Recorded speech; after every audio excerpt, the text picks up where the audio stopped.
no capítulo 11 de Oséias. Não é um versículo específico, nem uma série de versículos específicos, de tanto a tanto, não sei o que, não é assim, tá? É tipo um resuminho do capítulo 11 de Oséias, então são versículos aleatórios, mas se você quiser e for aí, tiver interesse de fazer isso, de acompanhar na sua Bíblia, você vai conseguir numa boa, porque o capítulo 11 é um capítulo pequenininho, é só uma coluninha aí do lado da sua Bíblia e fica de boas demais de acompanhar, beleza? Vamos lá então. Quando Israel era menino, eu o amei. E do Egito chamei o meu filho. Mas quanto mais eu chamava, mais eles se afastavam de mim. Eles não perceberam que fui eu quem os curou. O meu povo está decidido a desviar-se de mim. Como posso desistir de você, Efraim? Como posso entregá-lo nas mãos dos outros, Israel? O meu coração está enternecido. Despertou-se toda a minha compaixão. Bom, apesar, do amor ser aí o sentimento que domina o mundo, a gente está aí o tempo inteiro falando de amor, São milhares de músicas e poesias e livros, histórias e blá e gente se declarando e fazendo demonstrações. Tudo isso a gente está tentando se aproximar do conceito de amor, tentando colocar em palavras ou em atos aquilo que está dentro do nosso coração, aquilo que a gente sente. E nunca parece que nunca é o suficiente, parece que nunca dá certo, Que a gente fica para sempre fazendo isso e na verdade ainda não é aquilo, ainda é mais, ainda é diferente, ainda... Eu acho que por isso também que as coisas mais abstratas são as que acabam passando melhor o recado do amor. Porque o abstrato é muito mais sobre sentimentos do que o concreto.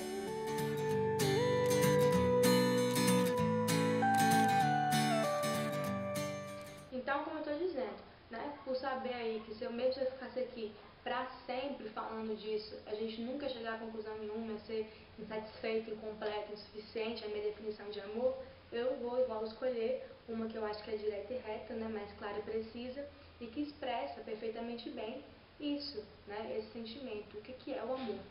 Prepara. Deus é amor. Pronto. Com isso a gente consegue perceber o quê?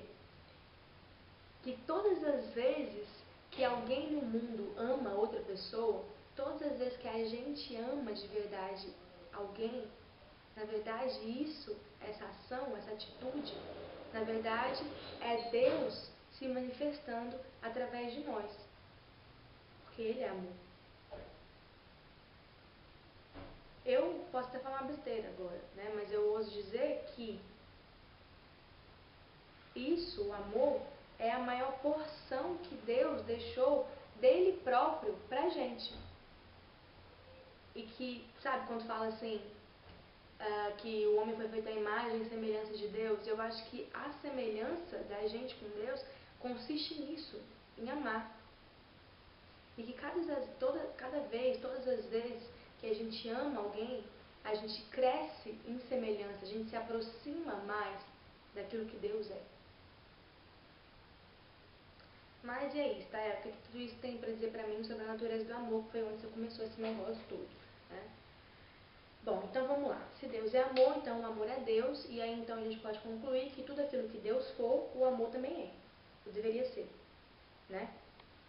Bom, aí é muito fácil, então. Você vai pegar aí a sua Bíblia, você vai ler a sua Bíblia inteira, e aí todas as vezes que uma parte de Deus, uma característica, um aspecto de Deus, do Senhor se revelar, você vai fazer o quê? Anotar. E aí no final da sua leitura, da Bíblia inteira, você vai ter o que aí? Vai ter uma lista de como que é esse negócio de amor mesmo, como é que isso funciona, como é que isso parece. Pra aquele pessoal que é mais preguiçoso, caraca, Stael, eu tô querendo saber isso aqui agora, eu vou ter que ficar lendo a Bíblia inteira, vai demorar, um ano aí de leitura da Bíblia. Indico então, pra você ir mais direto ao ponto, ser mais resumido, ser uma coisa aí, uma versão, não tô dizendo que você não lê a Bíblia inteira, leia a Bíblia inteira, mas, pra você descobrir logo isso aí de uma vez, ou pelo menos aproximar dessa descoberta, vai lá então e lê 1 Coríntios 13.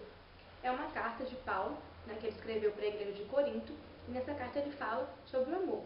E essa é, assim, uma passagem da Bíblia, um capítulo da Bíblia tão maravilhoso, tão fantástico, tão que ele até inspirou um monte de gente que nem nada a ver com Bíblia não tem, né? A galera aí, o pessoal da poesia, músicos aí do rock dos anos 80 e 90 aqui no Brasil, fizeram coisas relacionadas a essa passagem, né? Ao que diz lá. E nessa carta que fala sobre o amor, Paulo faz uma lista, ele elenca um monte de características sobre o amor, né? Que é paciente, que é benigno, que é isso, que é aquilo, blá blá. Não vou, né, ficar aqui, ler o capítulo inteiro, tá na sua Bíblia, você depois pega mais tarde e lê. Mas além de fazer essa lista, de citar várias características do amor, tem uma coisa muito importante que Paulo faz, que é exatamente elucidar, né, esclarecer, trazer para a vida a importância que o amor tem ou deveria ter na vida de cada um de nós.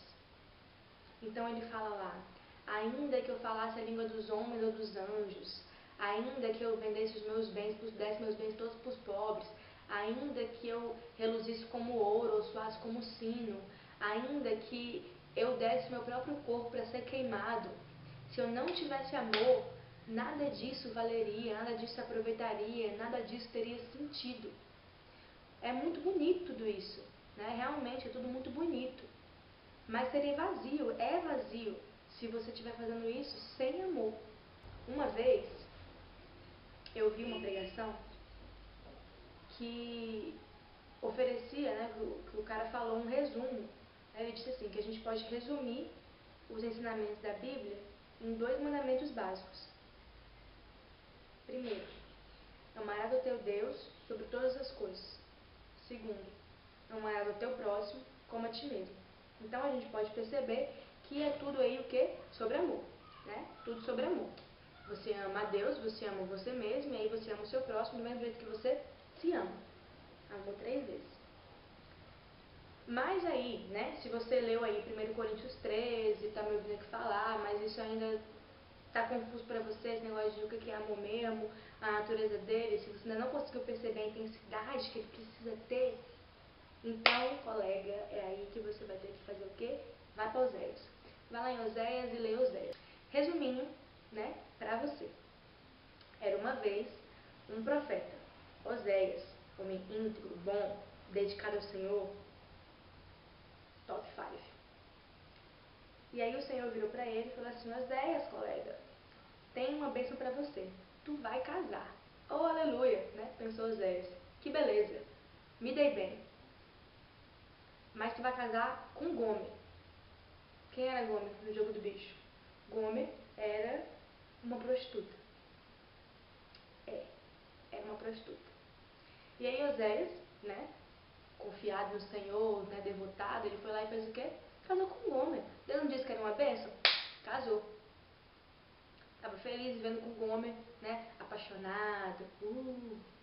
Mas aí acontece que Gomer, a bichinha, ela não deixou os velhos hábitos. E ela traía Oséias. Traía muito, traía pra caramba, traía sempre. Voltou pra prostituição, inclusive, depois, num dado momento. E aí Oséias ficou o quê? Hashtag chateado, né? Caracas, poxa vida, meu Deus. Mas aí você acha que Deus virou pra Oséias e falou o quê? Caraca, Oséias, realmente, né? A gente deu a chance aí pra Gomer aí, ela vacilou, agora chá pra lá. Vamos arrumar um trem melhor pra você. Não foi. Não foi. Deus falou para Oséias, levanta aí, entendeu, do seu lamento, sacode a poeirinha da murmuração, vai lá, busca Gomer, vai lá no buraco que ela se enfiou, pega ela de volta, trata dela, cura as feridas dela, e você vai amá-la ainda mais do que você amava antes. E Oséias foi lá, entendeu? Foi lá, pegou Gomer de volta.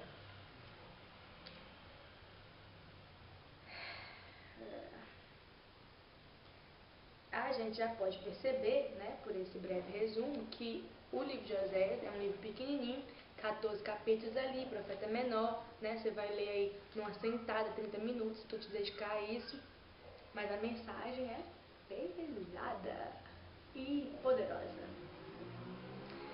Pelo resumo da história, a gente... Bom, não sei, você deve estar sentindo o quê? dó de Oséias, né? Porque coitadinho dele, cara bacana, né? Tava lá vivendo a vida dele numa boa, dedicada a vida dele pro Senhor. E aí... E também deve estar achando ele um pouco retardado, né? Não necessariamente por ter casado com uma prostituta, mas por ter ido atrás dela depois que ela sacaneou. Quer dizer, ele deu a chance, né? Casou com ela ali, amava, caraca, bicho, gente boa. E aí ela sacaneou ele, pô, foi embora lá, entendeu? Voltou pra prostituição, acabou. E aí Oséias foi atrás dela. Só atrás dela, atrás de volta e amava ainda, amava mais até. Parece meio retardado, né? E Gomer é o que no caso desse quadro? Gomer é uma sacana, né? Ingrata, pra dizer o mínimo, né?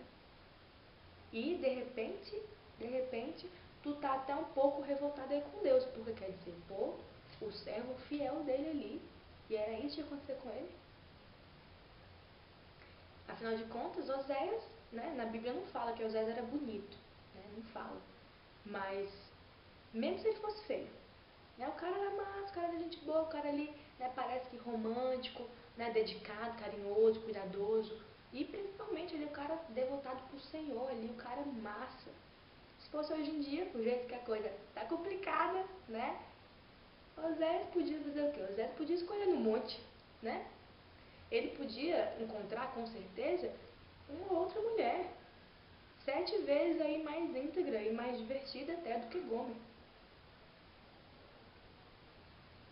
E eu sei que foi isso que você pensou, deve estar pensando, porque quando eu estava lendo, né, Oséias, eu ficava o tempo inteiro, né, na minha cabeça gritando, ei cara, larga de ser retardado, ei, né, não.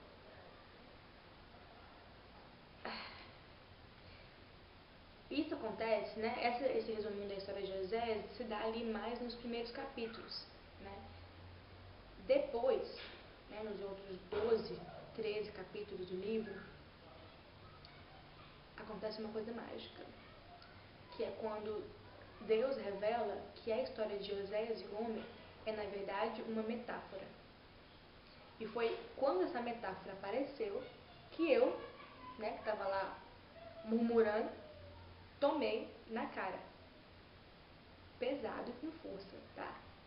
E sinto dizer que eu acho que você vai acontecer a mesma coisa com você. Veja bem, presta atenção. Se a gente traduzir a ilustração do amor bandido, né, entre Oséias, o profeta íntegro, e Gomer, a prostituta sacana, a gente vai ter que o profeta é o próprio Deus e a prostituta sacana é Israel. Ou seja, a prostituta sacana, nessa equação, na vida real, somos eu e você. Eu disse. É Freud de ouvir isso, não acha não? Eu fiquei meio deprimida, vou te falar. Mas e aí agora? Sabendo disso, você se sente da mesma maneira ainda? Com dó de Oséias? Achando que ele é retardado? Achando que Gomer é uma sacana? Tá achando a mesma coisa ainda? Acho que saber que essa relação é uma metáfora da relação que eu e você temos com Deus coloca as coisas numa certa perspectiva, né? Muda um pouco a figura das coisas, né? Você começa a ver de outro jeito, fica até mais sensível, você não acha, não? Porque a verdade é que tal qual o homem se vendia para outros homens que não eram o marido dela, a gente se vende para outros deuses, que não o Altíssimo, que não o nosso. Quando a gente fala Deus, assim, com letra minúscula, a gente tende a pensar o quê? Numa imagem, numa estátua, né? O pessoal lá adorando bezerros de ouro, Baal, né? Mas deuses é qualquer coisa que você coloca como prioridade na sua vida, que você escolhe ao invés de escolher a Deus. Todos os dias, o pecado vem atrás de nós. Todos os dias as tentações elas se lançam à nossa frente, reluzindo que nem ouro, né? Ou então assim que nem um bolo de chocolate com calda de brigadeiro quente. E a gente faz o quê? Cai de boca, de cabeça e com tudo. Se lambuza. Igualzinho o homem fez. E aí Deus, do alto da sua glória, com toda a sua misericórdia, Ele vem atrás de nós, nos perdoa, cura nossas feridas, limpa nossa bagunça e nos leva de volta para viver com Ele uma vida de amor. E Ele nos ama mais até antes, agora do que antes. Igualzinho o 06. Parece idiota, parece.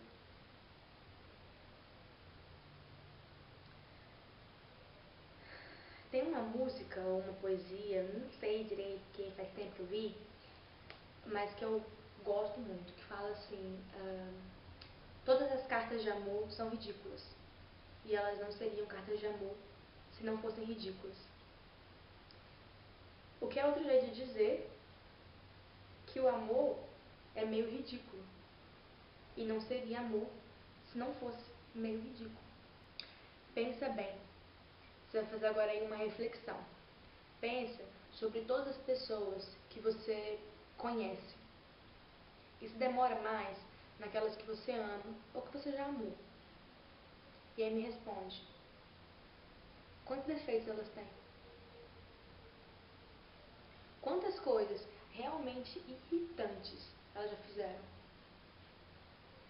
Elas já sacanearam você? Alguma delas te magoou feio? Mas e aí? Você chutou a bunda delas? Foi? Expulsou da sua vida. Some que eu nunca mais quero te ver, mas aí você cumpriu essa promessa, você realmente nunca mais viu. Riscou o nome delas da sua memória e do seu coração. Foi?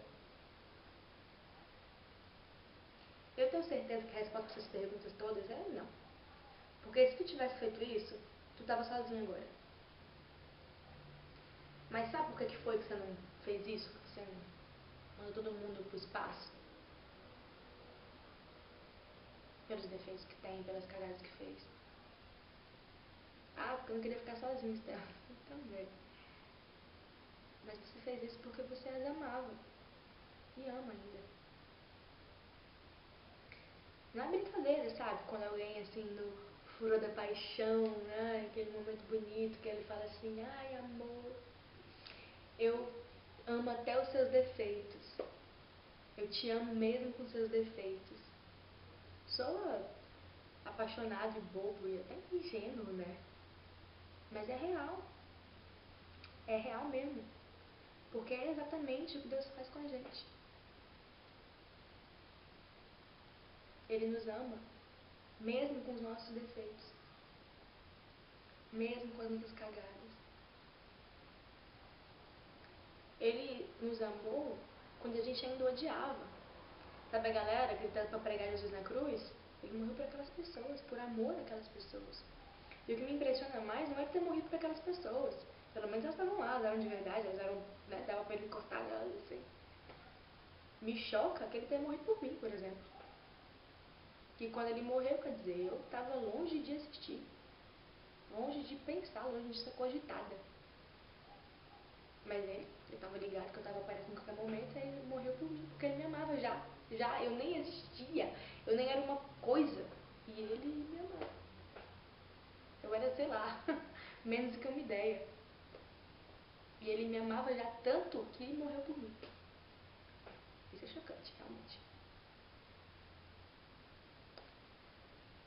E todos os dias, ele nos chama para perto dele. Perdoa os nossos pecados, nos restaura.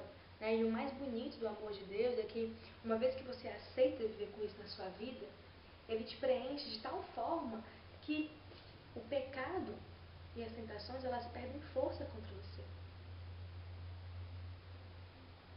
O amor de Deus, ele é tão poderoso que ele cura feridas e restaura vidas.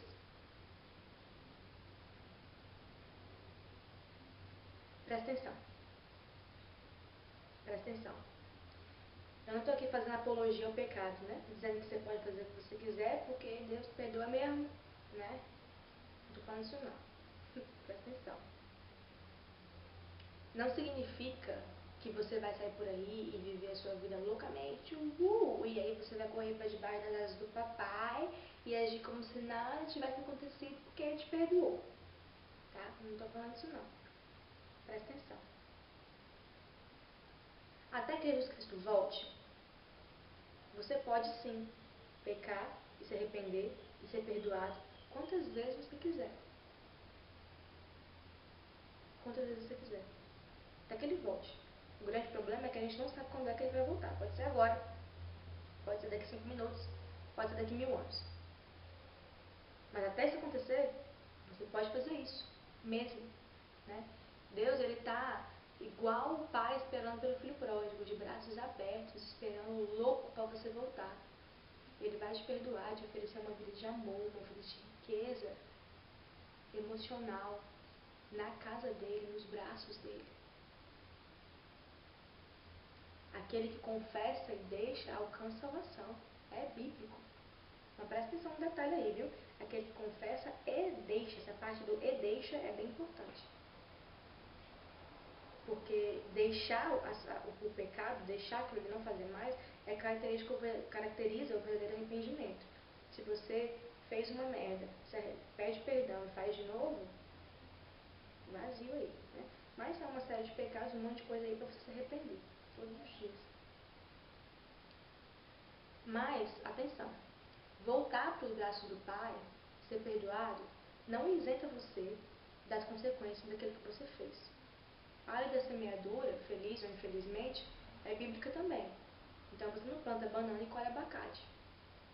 É impossível. Ah, Estela, mas então isso não faz sentido, né? Quer dizer, para que eu vou me arrepender, largar minhas práticas, né? E ficar aí, sendo que eu vou sofrer do mesmo jeito? Por que adianta isso? Vou pagar do mesmo jeito? A diferença fundamental, meu caro, entre uma pessoa que vive com Deus e uma pessoa que vive sem Deus, não é a ausência de sofrimento, a ausência de problemas, não pagar pelos atos que ela comete. A diferença não é essa. A diferença está entre passar por isso sozinho ou acompanhado de Deus. E você nunca vai entender enquanto não acontecer com você. Mas quando você está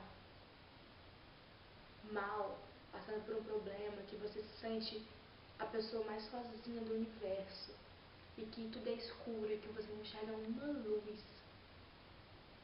e que parece que você nunca vai sair daquela droga, daquele buraco, ou aquela bosta nunca vai parar de doer. Ter Deus faz toda a diferença. Porque está escuro, Ele é a luz. Está doendo, Ele é o consolo. Se está fraco, Ele é forte. Se está triste, Ele te traz alegria. Ter Deus faz toda a diferença. Para tudo. E para isso também, principalmente. Mas então, voltando lá, né, à história de amor bandido de Gomer e Oséias, eu acho que a gente tem aí uma correção para ser feita, né? Porque essa não é uma história de amor bandido, é uma história de amor, do mais puro e verdadeiro.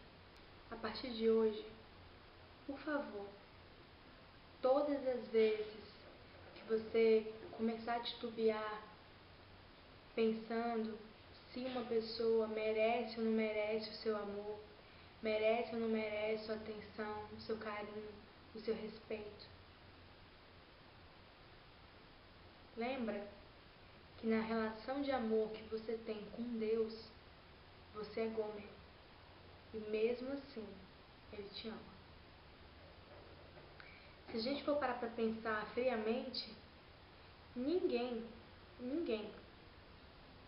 é digno do amor de outra pessoa. Que dirá, né, do amor de Deus.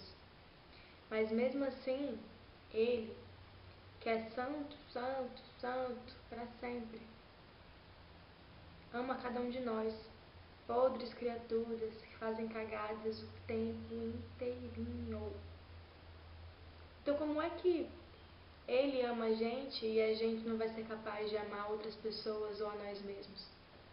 Não faz sentido, né?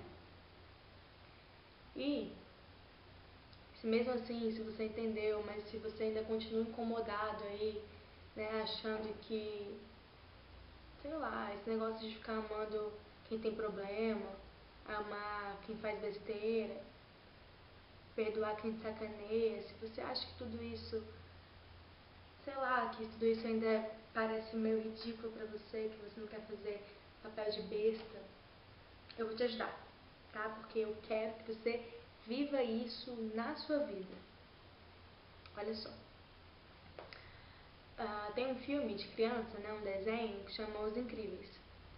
Nesse filme, a gente tem lá uma família de pessoas com superpoderes que estão tentando se esconder, né, esconder os superpoderes e ficar normal, viver como se fosse gente normal na sociedade. Num dado momento, ainda bem no início do filme, tem uma discussão da mãe, né, que a mulher ela acha com o filho, o Flash. Porque o menino, ele quer competir na escola, ele quer correr. E a mãe dele não deixa. Porque, né, ele tem super velocidade, obviamente, e isso além de ser desonesto na cabeça dela, seria um risco aí de denunciar aí a identidade deles. Né? E aí no meio da discussão, o menino argumenta dizendo que ele é especial, que ele tem um dom, né, e que ele precisa usar isso, ele precisa se aproveitar disso. E aí ela fala pra ele assim, não, Flash, não é porque você é especial, todo mundo é especial. E aí ele fica injuriado, e aí ele dá uma murmurada e fala assim, esse é só outro jeito de dizer que ninguém no mundo é. Bem, eu poderia ficar aqui de novo para sempre falando sobre as várias inflexões que eu percebo nessa historinha, né? Mas vamos para o que interessa para agora, né? Para o momento. E é assim, vamos lá. Se amar é meio ridículo e todo mundo ama, então todo mundo é meio ridículo, certo? Ou, como diria aí o nosso amigo Flash, esse é só outro jeito de dizer que ninguém no mundo é. Ame a Deus, ame as pessoas.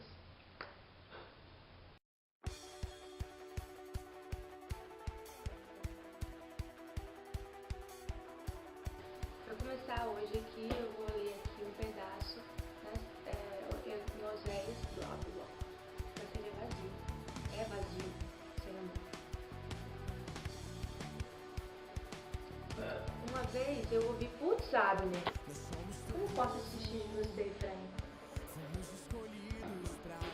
Ô, Abner, para de fazer barulho na cozinha, velho. Esperei tu sair pra gravar. Uma vez, eu ouvi uma pregação. Basta então você ler a Bíblia. Ah, meu Deus, nada disso. Expor o nome dela da sua mente, da sua memória, do seu coração. Foi?